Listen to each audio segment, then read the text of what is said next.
जय गुरु जी, शुक्राना गुरु जी, संगत जी। आज का सत्संग आप अंत तक सुनिएगा, आपको बहुत अच्छे आंसर्स मिलेंगे। सो जय गुरु जी, शुक्राना गुरु जी। दिसंबर 2009 मुझे गुरु जी के बारे में कर्नल सेवानिवृत्त एस के जोशी से पता चला। उन्होंने गुरु जी के साथ अपने निजी अनुभवों के बारे में बताया, जिनका संबंध बीमारियों, आर्थिक परेशानियों, जायदाद और पारिवारिक विशेषों से था, जिनका चमत्कार पूर्ण ढंग से समाधान हुआ था। गुरुजी के पावन दर्शन के लिए मैं उनके साथ छोटे मंदिर एम्पायर स्टेट गया। गुरुजी के मुख पर तेज अत्याधुनिक प्रभामंडल देखकर मैं विस्मित रह गया और मैंने बहुत तृप्त महसूस किया। गुरुजी की संगत में बैठना एक अद्भुत अनुभव था। जो शांति और स्थिरता मैंने वहाँ महसूस की, ऐसा मैंने जीवन में पहली बार महसूस किया था। और मैंने महसूस किया कि एक गुरु के लिए मेरी खोज अब पूरी हुई थी, क्योंकि गुरुजी यथार्थ वैसे थे जैसे आध्यात्मिक मार्गदर्शक की मैंने कल्पना की थी। शब्द सुनकर, गुरुजी के दर्शन पाकर और गुरुजी से पावन प्रसाद पाते हुए मेरा समय अति उत्तम व्यतीत हुआ। मुझे वो जगह बहुत अच्छी लगी। इस पसंद को एक लत में परिवर्तित होने में बहुत समय नहीं लगा। गुरुजी के दर्शन, प्रसाद, शब्द और उनके शर्त रहित प्रेम की लत मैंने हफ्ते में एक बार नियमित रूप से जाना शुरू कर दिया, और जब भी अवसर मिलता है मैं हफ्ते में 2 बार जाने से भी नहीं हिचकिचाता। इसका परिणाम ये हुआ कि गुरुजी की कृपा से मैं आज स्वस्थ और तंदुरुस्त हूँ। वास्तव में गुरुजी के चरण शरण में रहकर मैं अपने संचित बुरे कर्मों से भी छुटकारा पा सका हूँ। गुरुजी की इच्छा और आज्ञा से हम में से कुछ को अवसर मिलता है कि हम गुरु परिवार में अपने मित्रों को भी शामिल कर सकें। मुझे भी ऐसा ही अवसर प्राप्त हुआ जब मेरे एक मित्र महेंद्र कुमार मित्तल ने मुझसे गुरुजी के बारे में सुना और वह संगत में आने के लिए इच्छुक हुआ। मैं उसके साथ गुरुजी के यहाँ चलने के लिए तैयार था। बहुत समय से महेंद्र अपनी बेटी के लिए एक अच्छे रिश्ते की खोज में था, पर अभी तक असफल रहा था। गुरुजी के दरबार में आने के एक हफ्ते में ही उसे अपनी बेटी के लिए एक योग्य रिश्ता आया। वह गुरुजी के पास उनकी आज्ञा और आशीर्वाद के लिए आया। गुरुजी ने उस रिश्ते के लिए अपनी स्वीकृति दी और बोले, तेरा कल्याण हो गया। बाद में जब महेंद्र ने गुरुजी को शादी का निमंत्रण पत्र भेंट किया, गुरुजी ने वर वधू को एक अत्युत्तम भावी जीवन का आशीर्वाद दिया। आज वो दंपति एक खुशहाल वैवाहिक जीवन व्यतीत कर रहे हैं और महेंद्र संगत में नियमित रूप से आता है। गुरुजी के यहाँ आने के बाद मेरे जीवन की परिभाषा ही बदल गई। एक बार उनके दरबार में प्रवेश करने के बाद सभी सांसारिक चिंताएं भूल जाती है और कुछ रह जाता है तो बस गुरुजी और आप। ये अनुभूति सिर्फ मुझ तक सीमित नहीं थी, महेंद्र और बहुत सारी संगत भी ऐसा ही महसूस करती है।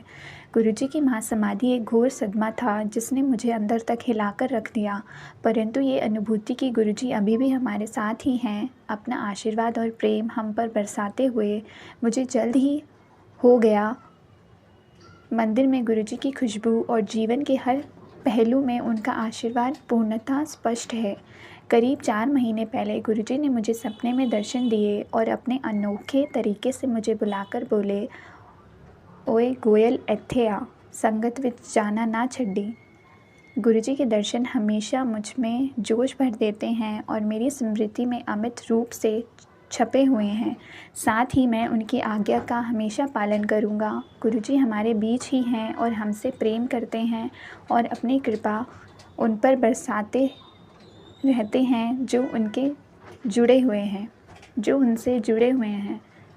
सो जय गुरुजी, शुक्राना गुरुजी, संगत जी। अंकल जी का सत्संग यहीं समाप्त होता है। सो जय गुरुजी, शुक्राना गुरु। संगत जी, अब मैं आपको एक और सत्संग सुनाती हूँ, आप अंत तक सुनिएगा, आपको बहुत अच्छे आंसर्स मिलेंगे। सो जय गुरुजी, शुक्राना गुरुजी। नवंबर 2015। क्योंकि मैं साइटिका के रोग से पीड़ित थी, इस कारण इस साल से मेरी कमर में और दाईं टांग में लगातार दर्द रहने लगा था। जब भी मैं दिन के सामान्य कार्य करता था या अपने कार्यालय जाने के लिए गाड़ी चलाता था, या कई बार वैसे भी दर्द में वृद्धि हो जाती थी जो कि अति पीड़ा देने वाली होती थी। इन सब से ऊपर मुझे एलर्जिक रिएक्शन हो गया, जिसके कारण मुझे 1 सप्ताह के लिए अस्पताल में रहना पड़ा। मैंने सभी सुप्रसिद्ध अस्पतालों और चिकित्सकों से इलाज कराने का प्रयास किया, लेकिन कोई सफलता नहीं मिली। कोई भी दवाई काम नहीं कर रही थी। मैं डिप्रेशन में चला गया और मुझे पूर्ण आराम की सलाह दी गई। मैं केवल 25 वर्ष का था। उस समय मुझे एक संबंधी ने 5 दिन लगातार बड़े मंदिर जाने और लंगर प्रसाद खाने को कहा। मैं बड़े मंदिर से अपरिचित नहीं था। मैं 2 बार पहले भी वहां जा चुका था, परंतु इस बार मैंने अपनी आंटी की सलाह बहुत गंभीरता से ली और 5 दिन लगातार बड़े मंदिर गया।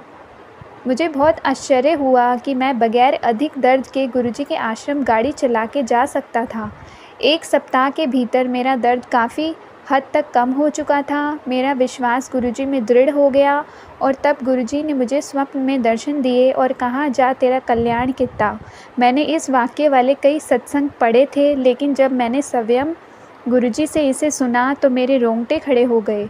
बड़े मंदिर में अवश्य ही परम शक्ति है जिसने मेरे सारे कष्ट समाप्त कर दिए और मुझे डिप्रेशन से भी मुक्त कर दिया।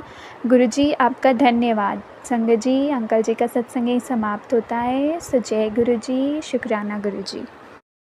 उपदेश पहला, लंगर दा प्रसाद ऐते खाओ ते दवाई, जे बाहर ले जाओ ते मिठाई। दूसरा उपदेश, लंगर प्रसाद नूं दोबारा गर्म नहीं करदे। तीसरा उपदेश, मेरे ब्लैसिंग्स देन दे बड़े तरीके ने। एक सत्संग करना है, जो बोलदा है ओदा भी भला, जो सुनदा है ओदा भी भला। चौथा उपदेश, किन्ने कल्याण ते मैं गुप्त करना वा। पांचवा उपदेश, लंगर ते चाय प्रसाद विच मेरी ब्लैसिंग ने। ਇਹਨੂੰ व्रत वाले दिन भी खा सकते हो। ਉਹਨੂੰ प्रसाद की तरह देखो, पदार्थ की तरह नहीं। जब तुसी ਇੱਥੇ लंगर खाते हो, ਤੁਹਾਡੇ घर के मैंबर जो नहीं आए, बच्चे, माँ प्यो, वो भी ब्लैस हो जाते हैं। सो जय गुरु जी, शुक्राना गुरु जी।